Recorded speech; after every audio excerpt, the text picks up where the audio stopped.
جو آج بھی بہت زیادہ قابل ذکر نہیں ہے، لیکن اللہ نے وہاں سے بھی ان کو وہ عزت دی کہ آج تک اس کو لوگ یاد کرتے ہیں۔ تو ہدف متعین کرنا میرے بھائیوں بہت اہم ہے ایک داعی کی زندگی میں، اور جب ہدف متعین کریں تو آپ اپنا ایک ہفتہ واری چارٹ بنائیے، آپ پلان کریے کہ آپ کے پاس 24 گھنٹے ہیں، کتنا گھنٹہ سوتے ہیں، کتنا گھنٹہ جگتے ہیں، کتنا گھنٹہ پڑھتے ہیں، کتنا گھنٹہ لکھتے ہیں، کتنا گھنٹہ تدریس کرتے ہیں، کتنا گھنٹہ دعوت کا کام کرتے ہیں، کتنا گھنٹہ بیوی بچوں کو دیتے ہیں۔ ان تمام چیزوں کی پلاننگ ہونی چاہیے روز کی، اور اس کے بعد ہفتہ واری ایک پلاننگ کریے کہ کہاں آپ کو خطبہ دینے جانا ہے، کن لوگوں سے ملاقاتیں اس ہفتے کرنی ہے، کن کتابوں کا مراجعہ کرنا ہے، کن کتابوں کا مطالعہ کرنا ہے، کن لوگوں سے سوشل میڈیا پر آپ کو گفتگو کرنی ہے، کن موضوع پر گفتگو کرنی ہے، کن پوائنٹس پر، ہر چیز کی پلاننگ کریے۔ اننیسیسری موبائل لے کر کے بیٹھنے کے بجائے ایک پلاننگ کریے کہ اس ہفتے سوشل میڈیا کی اس خرابی کے خلاف ہم کو لکھنا ہے، اس کے لیے پورا تیار کر لیجئے، کنٹینٹ تیار کریے اور اس کو شیئر کر دیجئے 10 20 25 کہ جتنے لوگ پڑھیں ایک میسیج لے کر کے جائیں۔ لڑنے جھگڑنے اور غلط غیر ضروری چیزوں کے نشر اور شیئر میں پڑھنے کے بجائے پلانڈ بیس اگر کوئی کام آپ کریں گے تو اس کا دور تک اثر ہوگا اور انشاءاللہ زندگی کو بدلنے کا وہ جو ہے نا کام ہوگا۔ اور اسی طریقے سے بہت زیادہ موبائل فون میں لگے رہنے سے بچیے، جو عام طریقے سے لوگوں کے ضیاع کا بہت بڑا ذریعہ اور اعلی کار بن گیا ہے۔ اور اسی طریقے سے علمی اور ایمانی مجلسوں میں بھی شریک ہونے کو اپنی عادت بنائیے، اہل علم کے ساتھ بیٹھیے، دینی مجلسوں میں، علمی مجلسوں میں، فکری مجلسوں میں، جہاں پر تحقیق کی باتیں اور محاضرے اور اس طرح کے دروس ہو رہے ہیں، اس طرح کے دروس میں آپ شریک ہوں۔ اور اسی طریقے سے ہر ہفتے اپنے چارٹ کا، اپنے جدول کا مراجعہ بھی کرتے رہیں کہ پچھلے ایک ہفتے کا جو بنایا وہ کتنا مؤثر تھا، کتنا فلاپ تھا۔ آپ کو جائزہ بھی لینا ہے، یہ نہیں کہ مولانا صاحب کا جو قلم چل گیا وہ پتھر کی لکیر ہے۔ قرآن کی آیت تو ایک ہی بار اتری جس میں تبدیلی نہیں ہو سکتی۔ ہمارے اور آپ کے قلم سے نکلی ہوئی ہر چیز میں کمی بیشی ہو سکتی ہے اور اس کا مراجعہ کرنا ہے۔ تو اپنے آپ کو اور اپنی ذات کو مراجعے سے اوپر والی ذات نہ بنائیں، نہ سمجھیں، بلکہ اپنی چیزوں کا مراجعہ کریں۔ چوتھی چیز جو بہت اہم ہے کہ ایک داعی جس کی زندگی منظم ہوگی اس کے صفات کیا ہوں گے، اس کی خوبیاں کیا ہوں گی، اس کا انداز کیا ہوگا، اس کا رکھ رکھاؤ کیسا ہوگا، اس کے بات چیت کا، کام کا، خطبے کا، دروس کا مزاج کیسا ہوگا اور اس کا انداز کیسا ہوگا، اس کو بھی سمجھنے کی ضرورت ہے۔ تو جو داعی ایک پلاننگ کے ساتھ کام کرے گا، جو داعی منصوبہ بندی کے ساتھ کام کرے گا، جو داعی منصوبہ بندی کے ساتھ خطبہ دے گا، جو داعی منصوبہ بندی کے ساتھ تدریس کا کام کرے گا، اس کی تدریس ہو، اس کا خطبہ ہو، اس کے دروس ہوں، اس کے محاضرات ہوں، اس کی میٹنگیں ہوں، اس کے لقاءات یعنی ملاقاتیں ہوں، ان سب میں ایک الگ طرح کا فرق دکھائی دے گا۔ وہ کسی سے ملاقات بھی کرے گا تو پہلے سوچے گا کس طرح کا آدمی آ رہا ہے، مسلم آ رہا ہے، غیر مسلم آ رہا ہے، مسلم آ رہا ہے تو کس مسلک کا آ رہا ہے، اس مسلک کے اندر کیا کیا چیزیں، تو وہ اس کے بارے میں تھوڑا مطالعہ کر لے گا، اس کو ہم کیا باتیں اس کے سامنے رکھ سکتے ہیں وہ بھی اپنے ذہن میں تیار کر لے گا، پھر آ کر کے وہ اس طرح کی باتیں کرے گا کہ آپ کیا کرتے ہیں، کہاں سے آئے ہیں، کیا مشغولیات ہے، پھر اپنی بات اس کے حساب سے مؤثر رکھے گا کہ اس کے ذہن کو جھنجھوڑے پوزیٹیو طریقے سے اور اس کو صحیح بات کی دعوت دے۔ غیر مسلم ہے تو توحید کی دعوت مثبت انداز سے دے کہ ٹکراؤ بھی نہیں ہو اور خاموشی کے ساتھ اپنا پیغام پہنچائے۔ داعیان اسلام کے پاس جا رہے ہیں تو اسلامی دعوت کے تعلق سے تجربے بتائیں، طالبان علوم نبوت کے پاس ہو تو مدرسے کے بچوں کے پاس جا رہے ہیں تو وہاں ان کے حساب کی باتیں بتائیں، خطبہ جمعہ دینے جا رہے ہیں تو آپ پوری پلاننگ اور تیاری کے ساتھ جائیے، ایک موضوع پر گفتگو کریں، 10 موضوع پر مت چھلانگ لگائیے، اور یہ نہیں کہ ایک موضوع تیار کر لیا تو پورے سال اسی میں کھچڑی پکا رہے ہیں، کھچڑی مت پکائیے، ہر ہفتے ایک موضوع کی تیاری کریے، ایک موضوع میرے بھائی، اور اس موضوع پر سب سے پہلے کم سے کم آج سے لکھ لیجئے کہ جب بھی خطبہ دیجئے 5 قرآن کی آیتیں آپ کی اس خطبے کے تعلق سے ہونی چاہیے، 5 اور 5 حدیثیں اس کے تعلق سے ہونی چاہیے، اور 5 اقوال و آثار اس کے تعلق سے ہونی چاہیے۔ اگر آپ کامیاب خطیب بننا چاہتے ہیں ایک نسخہ اپنا لیجئے، میں کہتا ہوں ہزاروں خطیبوں سے بہتر آپ بن جائیں گے، ہزاروں خطیبوں سے۔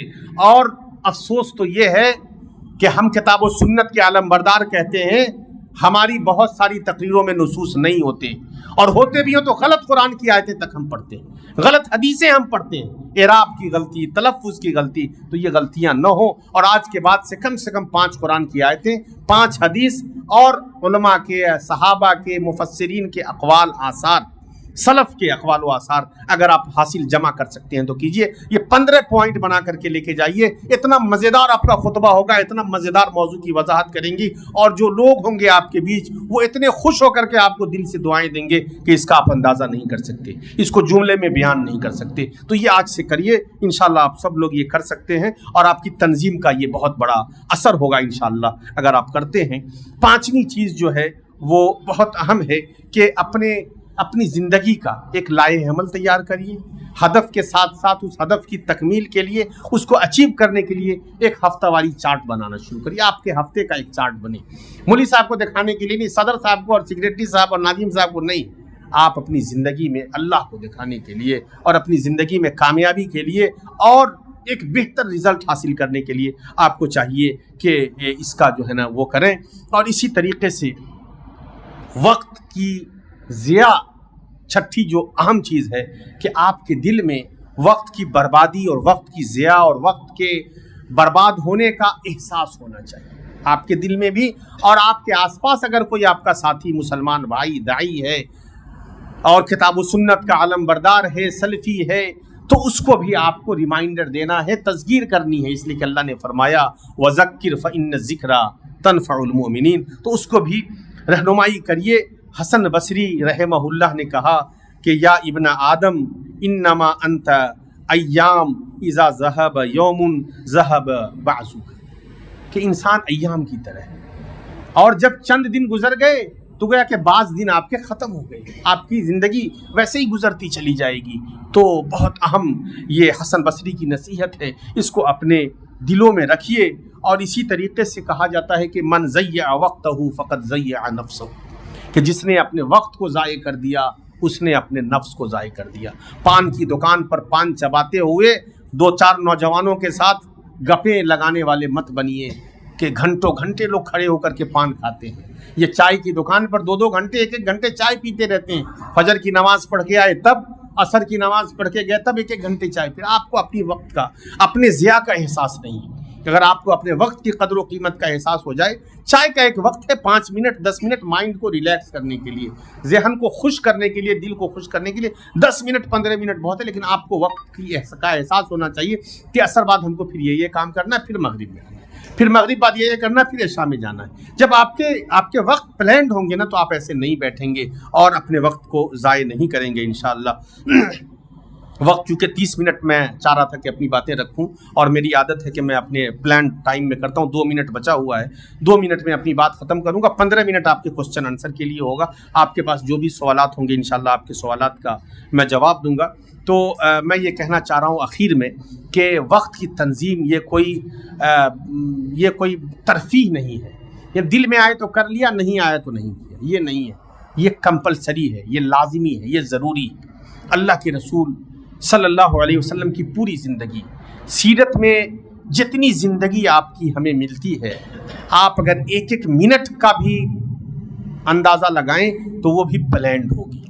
مکی زندگی کو دیکھیے, جہاں پر کتنی سخت آزمائشیں, اذیتیں, تکلیفیں, مصیبتیں تھیں, وہاں بھی پلاننگ تھی. دار ندوہ میں اور دار ندوہ کے باہر جو کچھ ہوا اور مسلمانوں نے ان تمام چیزوں کا کس طرح سامنا کیا, وہ بھی پلانڈ تھی. آپ کا ہجرت کا سفر جو مکہ سے مدینے کا ہے وہ بھی پلانڈ ہے, اور جس غار میں آپ رکے اور غار سے آگے نکلے اور جس طریقے سے گائیڈ کو لیا اور مدینے پہنچے, اور مدینے پہنچنے کے بعد اسلامی حکومت کا قیام کیا اور وہاں کی مختلف قبائل سے اور جو طاقتیں تھیں ان سے معاہدے کیے, ہر چیز پلاننگ کے ساتھ کام کیا. اور یہی پلاننگ تھی کہ وہ مسلمان جو مظلوم تھے, جن پر ظلم کیا جاتا تھا, کبھی مقابلے کے لائق ہو جاتے ہیں, تیار ہو جاتے ہیں. اور جو غزوات, غزوہ بدر, غزوہ احد وغیرہ ہوئے, وہاں پر مسلمانوں نے کس طریقے سے اپنی بہادری کا سامنا کیا, اور یہ بہت زیادہ لمبے چوڑے وقت نہیں لگے. تو میرے بھائیوں, کہنا یہ ہے کہ سب سے پہلے عقیدے کی تعلیم, عقیدے کی تدریس, عقیدے کی اصلاح. الحمدللہ ہم سب لوگوں کے عقیدے کی اصلاح ہو گئی ہے. ہمارے اوپر جو سب سے بڑی ذمہ داری ہے وہ عقیدے کی اصلاح, اس لیے کہ جس ملک میں ہم ہیں وہاں پر اچھے جبہ قبہ والوں کا بھی عقیدہ خراب ہے. اچھے جبہ قبہ والے بھی دعا کرتے ہیں, یا رسول اللہ, اے اللہ نبی کے صدقے میں ہماری دعا قبول کر لے. آپ کے گھر کی مسجد, بغل کی مسجد میں بھی ہو سکتا ہے یہ دعا ہوتی ہوگی, عام ہو گیا ہے. تو اس طرح کے شرکیہ وسائل سے آپ کو بچانا ہے، بڑی ذمہ داری آپ کی ہے۔ آپ کے لیے وقت کی تنظیم دوسروں سے زیادہ اور حکمت کے ساتھ، بصیرت کے ساتھ، جیسا کہ اللہ نے کہا ادعو الی سبیل ربک بالحکمت والموعظۃ الحسنۃ وجادلھم باللتی ہی احسن۔ تو بہت ہی حکمت کے ساتھ اور پلاننگ کے ساتھ اگر آپ میدان میں اتریں گے، اور اتنے لوگ ہیں، اگر ہر آدمی اپنے ہدف کی تعین کرے، ہر آدمی بھیڑ بکری کی طرح دوڑتے ہوئے وہی نہیں کہ ایک ہی کام کریں گے، کوئی مدرسے، کوئی مسجد، کوئی خطبہ، کوئی جلسہ، الگ الگ چیزوں کو اگر آپ نے ٹارگٹ کیا، کوئی سوشل میڈیا اور الگ الگ چیزوں کے ایکسپرٹ بن کر کے اگر آپ نے کام کیا، تو میں یقین کے ساتھ کہتا ہوں کہ صرف اتنے لوگ پورے ہندوستان میں انقلاب لانے کے لیے کافی، اس سے زیادہ کی ضرورت نہیں ہے۔ عقیدے کا انقلاب چاہیے۔ دنیا ہماری متلاشی ہے، ملک ہمارا متلاشی ہے، اور اس ملک میں مواقع بہت زیادہ ہیں میرے بھائیوں۔ سب لوگ، سارے لوگ، ہندو مسلمان، سب چاہتے ہیں صحیح عقیدے کو۔ سب لوگ پریشان ہو گئے، سب لوگ اپنے باطل عقیدے کی وجہ سے خود پریشان ہیں، اپنی زندگی میں پریشان ہیں میرے بھائیوں۔ تو ان تک یہ پیغام پہنچانا ہے، عقیدے کا پیغام، اور کتاب و سنت کی دعوت پہنچانی ہے، اور صحیح فکر پہنچانی ہے، صحیح اسلام پہنچانا ہے، اور اس کے آپ علمبردار ہیں۔ ہم امید کرتے ہیں کہ آپ لوگ انشاءاللہ ایک نئے جذبے کے ساتھ پلاننگ کریں گے، اور ہمارے خطبے، ہمارے دروس، ہماری تدریس، ہمارے محاضرے، ہمارے جلسے، ہر چیز پلاننگ کے ساتھ ہوں گے، اور انشاءاللہ جتنے بھی پروگرامز آپ کریں گے، یا آپ جس ادارے کے ذمہ دار ہوں گے یا ادارے کے ذمہ داروں کے ساتھ جہاں بھی آپ کام کریں گے، وہاں پر ان کو تنظیم وقت، تحدید وقت سکھائیے، اور ان کو بتائیے کہ کس طریقے سے وقت کی پلاننگ ہو سکتی ہے، وقت کی تنظیم ہو سکتی ہے، وقت کی تحدید ہو سکتی ہے، اور کیسے ہم وقت کو صحیح طریقے سے استعمال کر سکتے ہیں۔ اقول قولی ھذا استغفر اللہ لی ولکم ولسائر المسلمین واستغفروہ انہ هو الغفور الرحیم۔ تنظیم اور وقت کی تنظیم اور دعوت کے حوالے سے اور ہندوستان کے تناظر میں آپ کے پاس جو بھی سوال ہو، تعلیم کے حوالے سے، تدریس کے حوالے سے، دعوت کے حوالے سے، وقت کی تنظیم کے حوالے سے کوئی بھی سوال ہو تو آپ پوچھ سکتے ہیں، انشاءاللہ آپ کے سوالات کا جواب۔ کام کی شروعات سب سے پہلے آپ کو اپنی ذات سے کرنا ہے۔ یا ایھا المزمل قم فانذر۔ سب سے پہلے آپ کو اپنی ذات اور اپنا گھر اور اپنا خاندان اور اپنا جو آس پاس قرب و جوار ہے، اس کو سب سے پہلے دیکھنا ہے۔ اپنے نفس سے شروع کرنے میں سب سے پہلے علم ہے۔ اقرأ بسم ربک الذی خلق، اور عالم کی جو فضیلت ہے اور علم کی جو فضیلت ہے، قل هل یستوی الذین یعلمون۔ تو علم، سب سے پہلے اپنے آپ کو علم سے آراستہ کرنا ہوگا۔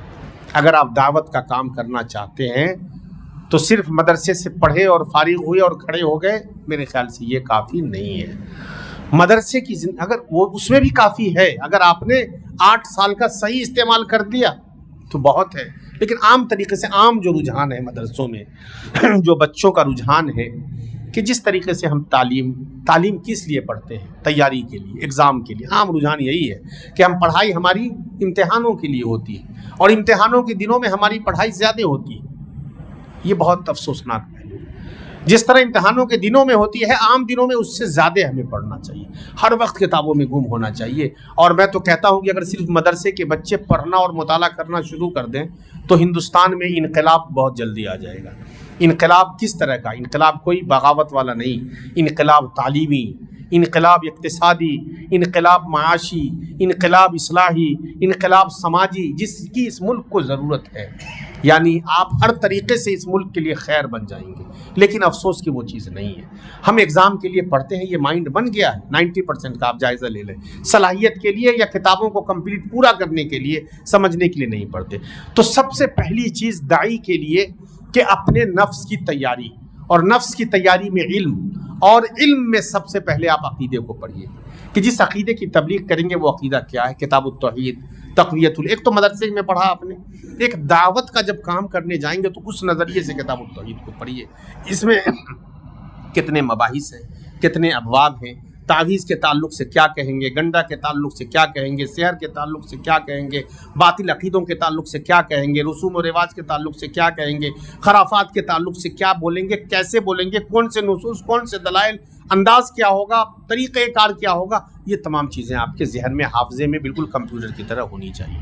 تو تقویۃ الایمان، کتاب التوحید، یا اس طرح کی عقیدے کی 2-3 اہم کتابیں شیخ ابن باز وغیرہ کی اور جو ہیں موجود، ان کو آپ پڑھ لیجئے۔ اسی طریقے سے کتاب و سنت کی آپ کے پاس کتاب و سنت کا علم ہونا چاہیے، مطالعہ ہونا چاہیے، حدیث کی اہم کتابیں یا اہم ابواب کم سے کم پڑھ لیجیے، کسی ایک کتابی کو سامنے رکھیں کہ آپ کے لیے کھانے، جگنے، سونے، نماز، روزہ، حج وغیرہ، ارکان ایمان، ارکان اسلام، ان تمام پر آپ کے ذہن میں نصوص ازبر ہوں، مستحضر ہوں کہ آپ ان کو بتا سکیں. کبھی ایسا ہوگا، ایسا نہیں کہ کوئی مسئلہ پیش آئے پھر آپ سوچنے لگیں، پھر پوچھنے لگیں. تو آپ کو 6 مہینے 1 سال تیاری کر کے اپنے آپ کو تیار کر لیجئے، اور کام کی شروعات وہیں سے کریے جہاں پر آپ ہیں. مثلاً آپ مدرسے میں ہیں تو سب سے پہلے بچوں کو تیار کر دیجئے، گھر میں ہیں تو گھر کے لوگوں کو تیار کر دیجئے، گھر کے آس پاس کوئی مسجد ہے تو وہاں پر دروس کا سلسلہ شروع کریے. بہت ساری مسجدیں ہیں میرے بھائیوں جہاں پر منظم دروس نہیں ہے. دروس کا مطلب میں وہی کہتا ہوں کہ جب ہم نے وقت کی تنظیم نہیں کی تو ہمارے دروس بھی دروس نام کے ہو گئے. مطلب ایک صاحب آئے اور 2 آیتیں پڑھی اور ترجمہ کر کے چلے گئے، ایک صاحب آئے 2 حدیثیں پڑھی ترجمہ کر کے چلے گئے. اسلام کامل نظام حیات ہے. آپ ایک مسجد کو پکڑ لیجئے، اپنے دربھنگا کی ایک مسجد کو پکڑ لیجئے، ہو سکتا ہے سلفیہ کے آس پاس ہو، 5-10 منٹ 15 منٹ کی دوری پر ہو، اور اس مسجد میں ہفتہ واری پلاننگ، ماہانہ پلاننگ، 6 ماہی پلاننگ، سالانہ پلاننگ کہ یہ دروس ہوں گے، مشکات کے دروس ہوں گے یا حدیث کے دروس ہوں گے یا عبادات کے دروس ہوں گے، عقائد کے دروس ہوں گے، اور اتنے دروس ہوں گے. لکھ کے لگا دیجئے کہ آج سحر کے تعلق سے فلاں فلاں دروس، تعویذ گنڈے کے تعلق سے فلاں فلاں دروس، بدعات کے تعلق سے فلاں فلاں دروس، عقائد کی مضبوطی کے تعلق سے فلاں فلاں دروس، کھانے پینے، زندگی گزارنے اور وغیرہ وغیرہ کے تعلق سے فلاں دروس، بیوی بچوں کے ساتھ ہمیں کیسے رہنا ہے اس کے تعلق سے فلاں دروس. اگر آپ نے غیر مسلکی علاقے میں کام کرنا ہے تو کام کی شروعات ان تمام اخلاقی پہلوؤں سے لیجئے کہ بھائی بیوی بچوں کے ساتھ کیسے رہنا، اسلام کی تبلیغ. آپ جب بولیں گے تو لوگ جڑ جائیں گے آپ سے. یہ اس طرح کے صفائی ستھرائی کے تعلق سے، بچوں کو تعلیم تربیت کے تعلق سے، تو اس طرح بات شروع کریے. مطلب الگ الگ حساب سے آپ کی ترجیحات ہوں گی، لیکن یہ موضوعات ہو، موضوع بیسڈ دروس کا شروعات کریں. اور واٹس ایپ گروپ کا بہت اچھا، سوشل میڈیا کا استعمال کر سکتے ہیں. 20 لوگوں کی ٹیم جمع کرنی ہے، بہت زیادہ بھیڑ نہیں جمع کرنی ہے. 20 اچھے لوگوں سے ملیے، بات کریے. السلام علیکم حضرت، 5 منٹ کے لیے آپ سے ملنا چاہتے ہیں، کس وقت ملیں؟ آپ یا تو میرے پاس آ جائیے، چائے پی لیجئے، میں آپ کے گھر آ جاؤں، جائیے بتائیے کہ میں یہاں پہ ہوں، میں 10 منٹ ٹائم مسجد میں دینا چاہتا ہوں، آپ کا کیا خیال ہے؟ وہ کہیں گے ٹھیک ہے. میں چاہتا ہوں کہ یہ سب چیزیں بتائیں. لوگ نہیں جانتے، بچے کیا کیسے کھانا، کیا کھانا، کب سونا، کب جگنا، وقت کی تنظیم، بڑوں کے ساتھ احترام، چھوٹوں کی شفقت، یہ سب چیزیں ہونی چاہیے نہیں ہونی چاہیے؟ وہ کہے گا ہونی چاہیے. سنت کے مطابق ہونی چاہیے، منمانی نہیں، سنت کے مطابق. تو ہمارے پاس یہ حدیثیں ہیں، کہیے تو میں اس کا سلسلہ شروع کر دوں. وہ کہے گا شروع کر دیجیے. اس طرح 10-20 لوگوں کو جوڑیے، ان کے بعد یہ سلسلہ شروع کریے. ایک چارٹ بنائیے، چارٹ مسجد میں لٹکائیے، ان کو بھی دیجیے، واٹس ایپ گروپ پر بھی شیئر کریے، اور پابندی کے ساتھ وقت کی تنظیم کے ساتھ کام شروع کریے. 10 منٹ بس، 15 منٹ، 10 منٹ عصر بعد، 10 منٹ عشاء بعد، 10 منٹ مغرب بعد، اور 6 مہینے میں آپ تبدیلی دیکھیں. وہ سارے لوگ آپ کے ہو جائیں گے. پھر آپ ان کو جو چاہیں جیسے چاہیں وہ کرتے رہیں. تو تنظیم کے ساتھ اگر ہم کام کریں گے، جہاں ہیں وہیں سے کریں گے، انشاءاللہ بہتر شروعات ہوگی. اور ایک مسجد کے بعد دوسری مسجد کو ٹارگٹ کریے، وہاں بھی دعوت، دائی کو سمجھائیے، امام کو سمجھائیے، پھر 10 اماموں کو جوڑیے، ان کو سمجھائیے. اس طریقے سے اپنے سلسلے کو کاروان کریں. جی کوئی بھی سوال ہو تو آپ پوچھیے. سوال ہے کہ جیسے آج کل کے نوجوان کو دعوت دیتے ہیں، اچھی باتوں پر دعوت دیتے ہیں، تو پہلے تو وہ مطلب انکار تو نہیں کرتے ہیں آئیں گے، یا اس کے بعد پھر 2 دن کے بعد ہم کو الٹی جواب دے دیتے ہیں، الٹ پلٹ جواب دے دیتے ہیں. تیسرے دن سے وہ ہم سے نظریں چھپانے لگتے ہیں. تو اس کی اصلاح کیسے کریں گے؟ دیکھیے، اس کی اصلاح کا سب سے بہتر طریقہ یہ ہے کہ ہر آدمی جس کے پاس آپ دعوت لے کر جا رہے ہیں، معاذ ابن جبل کو جب بھیجا تھا یمن تو اللہ کے رسول نے کیا کہا تھا؟ ان سے کیا کہا تھا؟ اور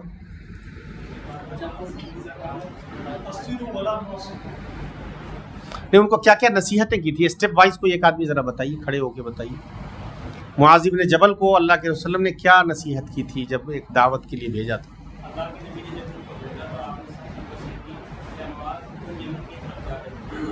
سب سے پہلے توحید کی طرف دعوت دینا کہ اللہ ایک ہے اور میں اللہ کا. اگر وہ اس کا اقرار کر لیں تو انہیں بتانا کہ ان پر اللہ تبارک و تعالیٰ نے 5 نمازیں فرض کی. اگر وہ اس کو بھی مان لیں